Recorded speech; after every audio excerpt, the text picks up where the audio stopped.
All right, so some people always ask about my rock crawler. This is my Axial XR10. I did do a build video series on it a long time ago. This vehicle is actually a motor on axle, so there's a motor on each axle that's controlled independently by two Tekin FXRs, the two ESCs on the inside. Now, why would I use two speed controls? Well, here's one right here. Popped off in the heat. Here's another one right here with a BEC, a power regulator right there. I'm using two so I can independently control when the power goes to each motor, right? So this one controls this one, and this Tekin FXR controls this 35 turn brushed motor in the back. Now, really straightforward, right? So when I'm using my controller, all I do is this screen protector here. All I do is use my switches to control which one I want to lock up and which one I want to roll forward. In rock crawling, it's called using a dig. Like you dig down into the spot and you kind of pivot. It's used as a pivot point as well.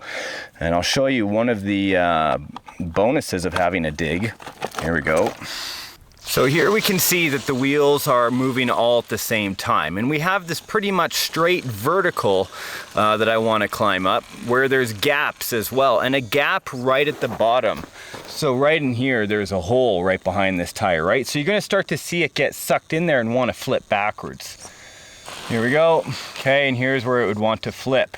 Now, instead of wanting it to tilt back, what I want to do is lock up this rear axle and keep this axle engaged so it pretty much kind of pulls itself up the rock while dragging this one behind. So using one of my rocker switches on my radio, I'm going to make it so it's just the front ones that are moving and try and hook it on the rock. See, there we go. Now it's up, and I'll re-engage the back axle so it can get some traction. Oh, look at that. Oh. Not going according to plan. That's okay. So we will go with just rears, back it out, and I'll use my fronts to reposition. That's fine. I like that. That's good too. And the rears. There we go. So there's a climb while using independent axles.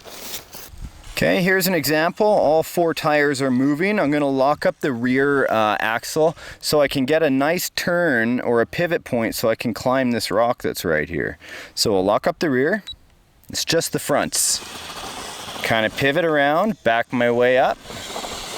That's fine. Position myself. Yeah, that's about right. And unlock, so both are moving now, both axles, both motors. And up we go. All right, so I made it up on the rock. That's great, but now I have to get down. Same kind of principle applies, but in this time I can lock the rear axle to be kind of like an anchor if I need it. So if I'm going to approach the edge, a straight down nose drop isn't going to be any good, but if I, kind of come over on the edge with a little bit of control, if I do it right. Here we go. Hooking. Now I'm going to lock the rear axle so it's not moving. Just the front. Kind of drag me into place here. Oh, there we go. I'm actually going to use a little rear axle here. There we go. And just for the heck of it, I'm still going to use just the front. There we go. And then we will unlock and use all. See?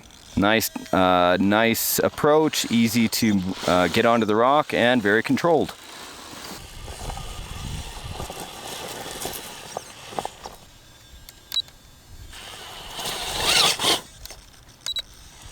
There, I locked up my rear axle just so I could pivot there and get a straight line.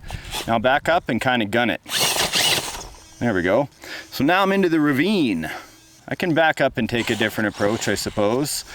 I always try to angle my tires so they're equal and even, of course. There you go, that's simple. Let's back up. Beauty. Now you guys know how it works, so I might as well have a quick run.